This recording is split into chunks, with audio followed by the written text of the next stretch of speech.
अनुभवता येतं म्हणजे नक्की काय होतं? नक्की ती अनुभूती कशा प्रकारे इम्प्लिमेंट होते, हे आपल्याला थोडंसं समजून घेणं गरजेचं आहे.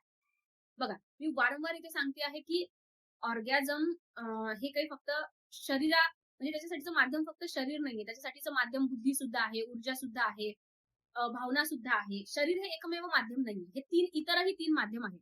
जसं समजा तुम्हाला दिल्लीवरून मुंबईला यायचं.